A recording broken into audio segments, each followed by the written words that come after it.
Support for Back from Broken comes from Lift the Label, dedicated to ending the stigma around addiction and helping people find treatment and recovery in Colorado. Learn more at liftthelabel.org.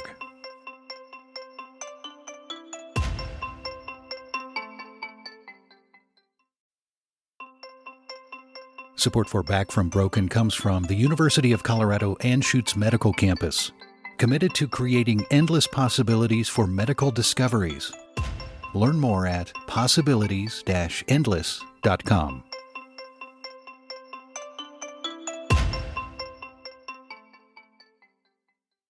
In 3, 2, 1. You know, the families of comedians and actors are always the most funny places. And, you know, it's just a typical American dysfunctional family. But I remember there were times at the dinner table where he would imitate my father. And my mother would laugh so hard that no sound would come out of her mouth. And I remember those when he would do any kind of mimicking, we would be on the floor. Oh, that's great. Jim Belushi has had a long career in Hollywood. He's known for his time on Saturday Night Live and his roles in movies like Trading Places and About Last Night. He also had a famous brother. City, Illinois, let's put your hands together. How they put your hands together to the blues band of Johnny Antic and Elwood Blues. Put them together, yeah. The blues brothers, yeah. John Belushi was a really big deal. He had an iconic role on SNL before his brother joined the cast. And then there's classics like Animal House and the Blues Brothers. I'm soul man. I'm soul man. But in 1982, John Belushi died of a drug overdose. 40 years later, Jim still feels the pain from the loss of his brother John, and it's still difficult for him to talk about. Jim Belushi can't bring his brother back, but knowing there are so many people struggling with addiction or have loved ones suffering from it, Jim Belushi has a strong desire to do something about it. I'm Vic Vela. I'm a journalist, a storyteller, and a recovering drug addict. And this is Back from Broken from Colorado Public Radio.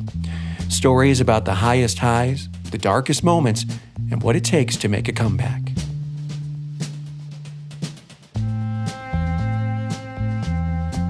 The 1950s Chicago suburbs was where it all began for the Belushi brothers.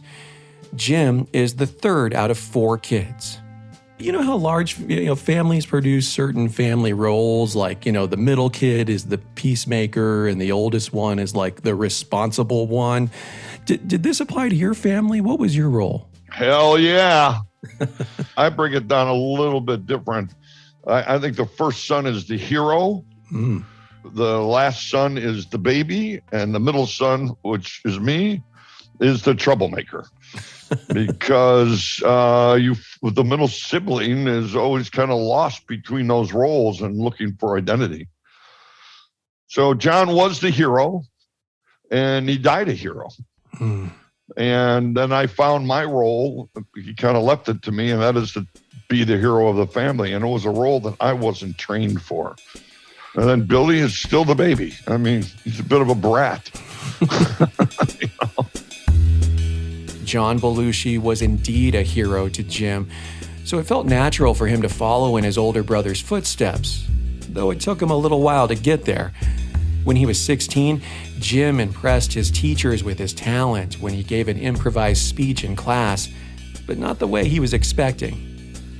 I remember the date, it was October 16th, because October 15th was a Sunday, and there was a big Vietnam moratorium downtown Chicago. And all the yippies and all the hippies were there. I didn't think he'd call on me, but he called on me, and I was like, damn. And so as I walked up to the front of the class, I came up with this idea about being a hippie that went to the moratorium, and I just improvised. And I basically was yelling at the class like, hey, man, where were you yesterday, man? Why weren't you there fighting for our people, man? And nah, man, where were you? You sitting in your plush suburban homes with mommy and daddy spoon feeding you, man. Where were you? And they're going, Belushi, you didn't go. That's great. And I got an F on the speech. But he said, I have auditions for a play tonight that I'd like you to come to. Wow. And I went and I said, well, I've never done this before. He goes, just tell a story. And I told a story. I got a lot of laughs. And he cast me in his play. Now, Jim had other interests in high school. Both he and his brother John played football. But acting came at the right time for Jim's teenage libido. I was a tackle in football. Mm-hmm. Tackles didn't get the girls. You had to be the quarterback. You had to touch the ball to get a date. We were just grunts, And it's like, hey, man, I'm dating Belushi. Who's that? The tackle. No status there for the girl. But I went into the theater, that play, and there was this whole community. There were like 20 people, and there were like 5 guys and 15 girls. And I was able to charm them and talk and get to know them. And I finally got a date. So I like this acting thing. It was paying off already. Yeah. What did the stage do for you, Jim? Were you hooked right away? I walked out on the stage and I got a laugh. And my body went into some kind of other state. It was like an adrenal. I was probably the most present in my body, in my mind in that moment. It felt to me like magic. Mm. And I've been chasing that magic ever since.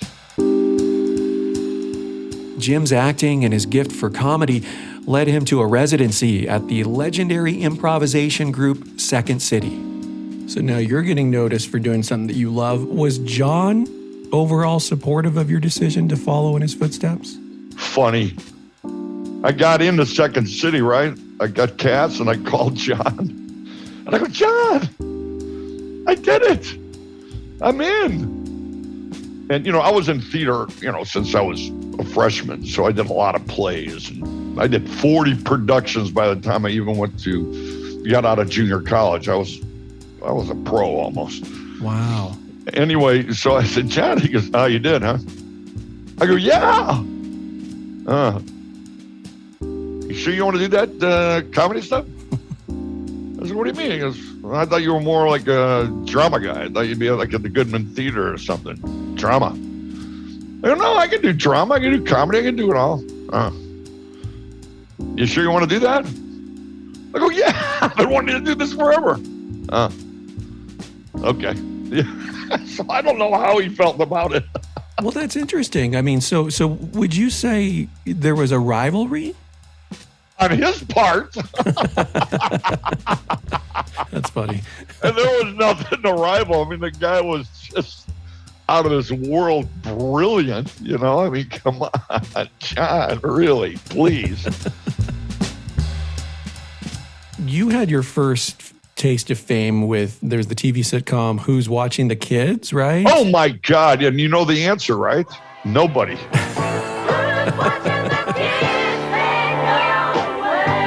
Nobody watched that show. It got canceled. And then they wanted me to do another show, Working Stiffs, with Michael Keaton. Uh-huh. And in between those two, I did a play called Sexual Diversity in Chicago by David Mamet at the Apollo Theater in Chicago. And it became a massive hit in Chicago. And they wanted me to do another sitcom. But Jim really wanted to work in movies. And the play he did in Chicago caught the attention of the president of Paramount Pictures. Eventually, they worked up a script based on the play, and it seemed that Jim was heading to Hollywood to do his first film. Then the phone rang. I got a call from John. Hey, Jimmy. Hey, man. You know that play you did? I said, yeah. He goes, you did They did a script, right? I said, yeah. Yeah, Simpson just offered it to me and Danny. Danny Aykroyd. Yeah. I said, what? That was developed for me. He goes, yeah, well, you know, Hollywood, they're heat-seeking missiles, and Danny and I happen to be hot right now. They offer us everything. And I, well, don't do it. That's mine. And he goes, Jimmy, they're never going to give it to you. They only give it to hot people, you know. And they'll never give it to you. I said, John, don't do it. I said, I can't say the word cheeseburger. I can't lift a sword because of samurai. I can't do Marlon Brando. There's so many things I can't do because you ate it all up. This one I developed, I created. It's mine. Lay off it. No, Jimmy, they're not going to do that. They're not going to give you. Don't understand Hollywood. You don't understand Hollywood. I said, I don't give a shit. Don't do it. And he goes, listen, if Danny and I pass on this, they're going to give it to Bill Murray. Now, wouldn't you rather have somebody in your family do it? Wow. And he goes, you don't understand Hollywood. And he hung up on me. Oh, that's brutal. After years of wrangling with Hollywood, Jim finally got the part alongside Rob Lowe, and the movie was renamed About Last Night. These girls go out with you and they get nervous, man. They feel dumpy. They don't want to compete. They want a guy like me. But it took a while to get there. First, his brother John passed on the script. Then Jim had to prove all over again that he was perfect for the part. That changed my career. I became a movie star and very wealthy after that. Made movie after movie. And it was all because John passed. So, you know, there's a saying that goes, when you drink the water, remember the men or women who dug the well. And my brother John dug the well.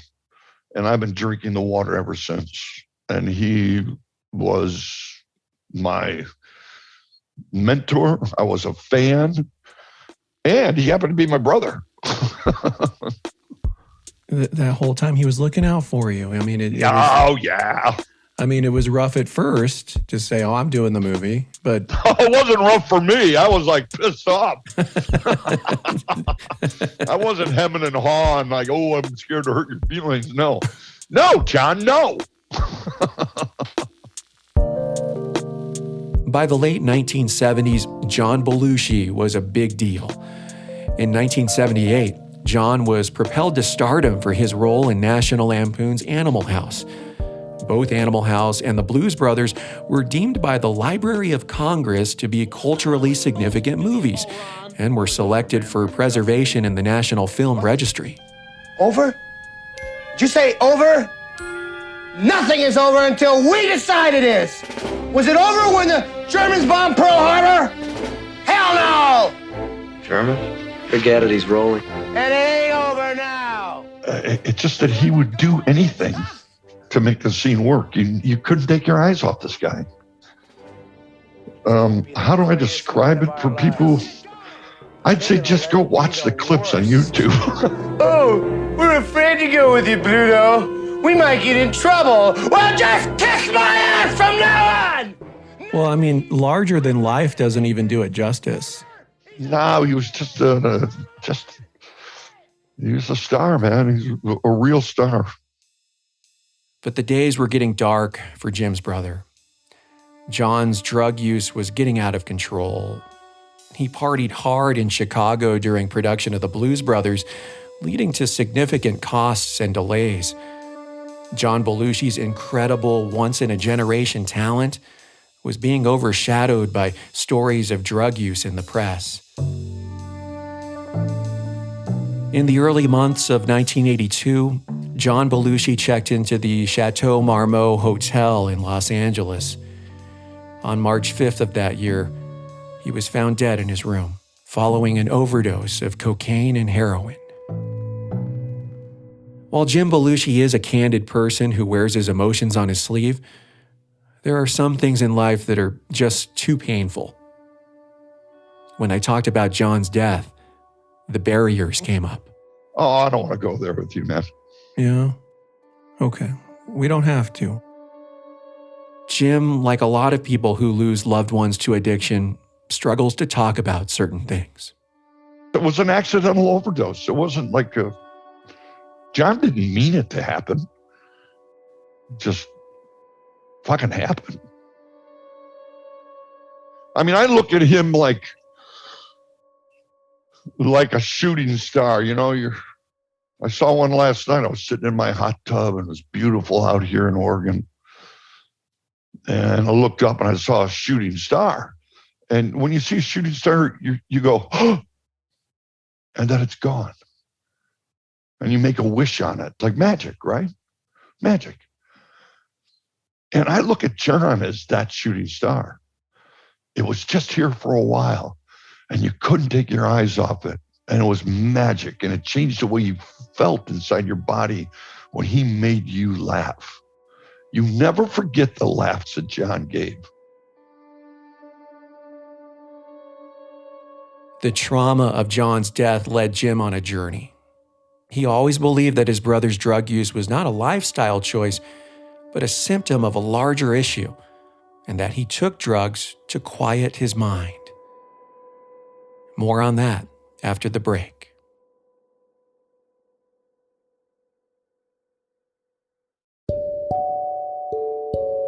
Hey, it's Vic. I really appreciate you being a Back from Broken listener. It means a lot. Now, can you do me a favor? Can you take a moment to find Back from Broken on whatever podcast app you use, like Apple Podcasts or Spotify, and give us a like, a rating, and even a review?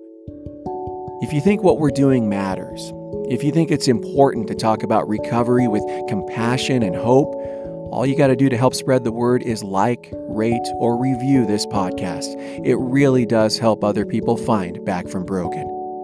Thanks for listening, and thanks for supporting podcasts from Colorado Public Radio.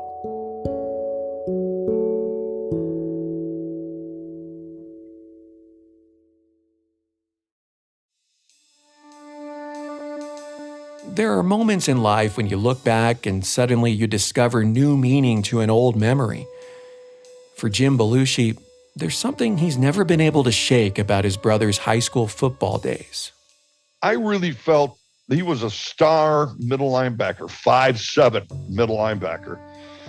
All conference, all state, the most tackles in the high school. He banged his head a lot. There was a lot of concussions going on there. And back then it was like, what's the matter, Belushi? You get your bell rung? Get out there. Senior year, he had a seizure in my kitchen. Actually in the laundry room, because I went into the laundry room to tell him to turn down the TV, and he started shaking. Oh my gosh. He was leaning on a sink, shaking. And then he fell to the floor. I thought he was doing a gag, but then it was no gag. And I called the police and saved the guy's life that day. Pulled his tongue back. They did spinal taps, x-rays. They couldn't find anything. Well, now we know what it was. Concussion, CTE. Yeah. Jim believed that John was suffering from an undiagnosed brain degeneration caused by repeated head traumas, something often seen in football players. And I believe that was a struggle for him, unconsciously. And I think he leaned toward drugs as a medicine, unknowingly. I mean, sure, there was cultural pressures and other things, but the screaming that comes from CTE had to be quieted, had to be managed. We see that so much, yeah. Yeah. The loss of his brother led Jim on a journey to find a better way to help people deal with physical and emotional pain, something other than doing dangerous, heavy drugs. It was purely by accident when Jim found his answer. One day, he stumbled upon a woman who was having a mental episode in public, and Jim thought maybe the healing properties of marijuana could help. I was standing in the street of Portland smoking a cigar, and there was this woman, an Asian woman, short, white, kind of sweat outfit, obviously from a shelter. She was carrying a plastic bag, black hair, a little grayish, small, and she screamed at the top of her lungs. And I was there. There was nobody around her. And the next night, she walked again, same time, because I was smoking my cigar. And this time her scream was even louder. And I thought to myself, if I could just get her an edible, maybe the screaming would stop. And I'm thinking, everybody is screaming inside from something.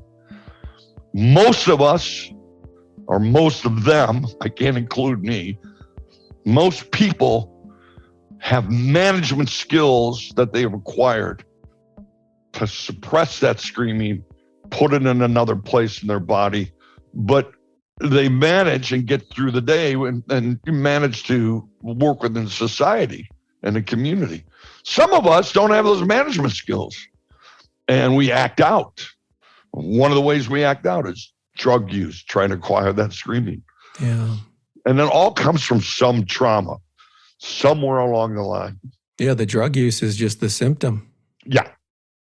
From that moment, Jim was convinced that pot could help people. He investigated how medical marijuana was an effective treatment for pain management, epilepsy, and some mental health conditions, but also how weed could be used as a form of harm reduction. Jim thought maybe if people could choose weed over heroin, then there wouldn't be as many overdose deaths as there are today.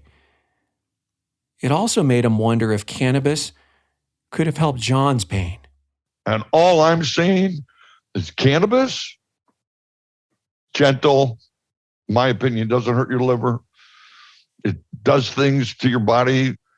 Even if you're doing just straight CBD, there's a sense of calmness that happens because endocannabinoids are soothed.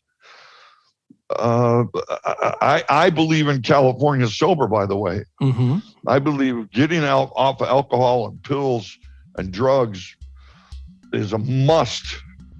But I do believe that there can be some help.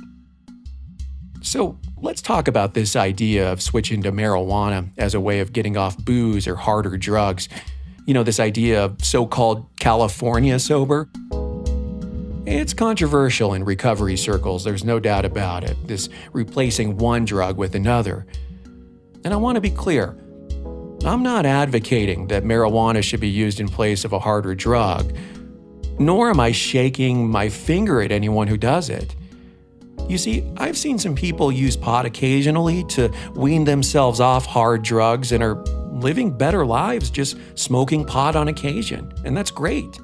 But I've also seen friends of mine try the same thing, only to see it lead them right back to the drugs they were using before. Look, my role here as host of Back from Broken is to share my experiences and to let others know that recovery is possible. It's up to you which road you take to get there. Jim Belushi clearly believes in the healing powers of marijuana. So much so that he even started his own cannabis farm. I am in this also because of John. He did die of a drug overdose. There are people dying right and left now with this fentanyl. Yeah. Good kids. Jim stars in a reality TV show about being a cannabis farmer called Growing Belushi. What's going on here today? It looks like there's a lot going on. Well, basically everybody's joining today. We got a cannabis walk. In one episode, he takes viewers to South America. So these are all cannabis supporters? Exactly. It's a pot festival. I had a fascination with Pablo Escobar because I'm from Chicago. You know, Al Capone, you know, gangsters, you know, they Godfather, they glorify it wrongfully. And we explored a little bit about Pablo, and there was a moment where I was flying in a helicopter over these coca fields. And I was like, wow, I wonder if the cocaine that John had came from that field. And if they could get rid of that cocoa and put cannabis in those fields, we would be healing people instead of killing people. Well, I don't want to overbuild it, but in a way, did that moment Did you feel a little closer to John spiritually at that moment? I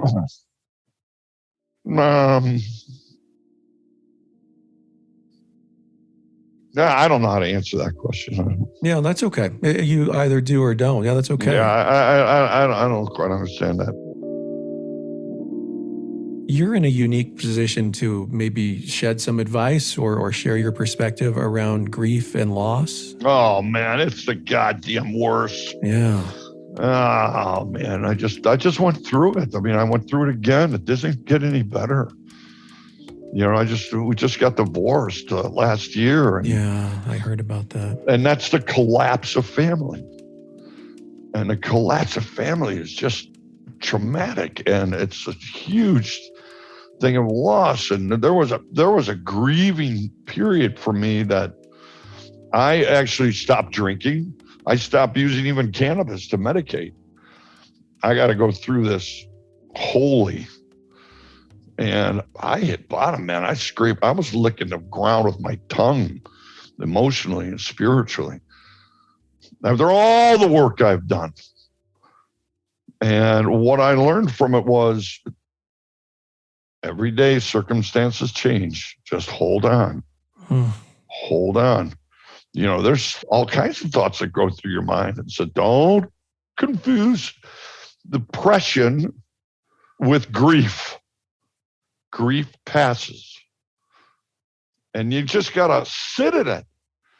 Because what happened was one morning I literally woke up and went, I feel better. And it's been feeling better ever since. All that struggle on the outside, now I feel really good. I got a really great girlfriend. I'm like, my kids like me again. Good for you, Jim. But you know what? I didn't medicate it with alcohol because alcohol just enhances it. It heightens your emotionality. It takes you to a higher drama. I didn't use cannabis. I did a little bit to sleep because I always do a little, but I didn't use it to medicate my emotion. And, you know, people in grief, all I can say is, I'm sorry, man. I know what you're feeling. Stick with it. Embrace it. And know from other people's experience that it does pass. There's so much to be said about the cliche of sometimes you just got to put one foot in front of the other and just get through it. Oh, I love that saying, you know, when you're walking through hell, keep walking. Yeah, that's exactly right. Just keep moving, man. I mean, it sucks. It just sucks. Yeah. But you just get through it. And congrats for being able to get through that with that wisdom, you know, because not everyone can. No, man. No. Today, Jim feels a certain amount of serenity as he looks out at his cannabis farm. He's finally found a path that allows him to be at peace with the world and feel close to his brother John. You know, I carry John with me everywhere. You know, I carry that spirit.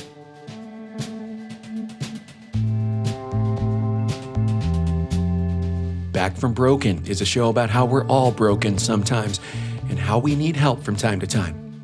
If you or someone you know are struggling with addiction, you can find a list of resources at our website, backfrombroken.org. Back from Broken is hosted by me, Vic Vela. Our lead producer today was Joe Erickson. Matthew Simonson was also a producer. Find a list of everyone who helped make this episode in the show notes. This podcast is made possible by Colorado Public Radio members. Learn about supporting Back from Broken at CPR.org.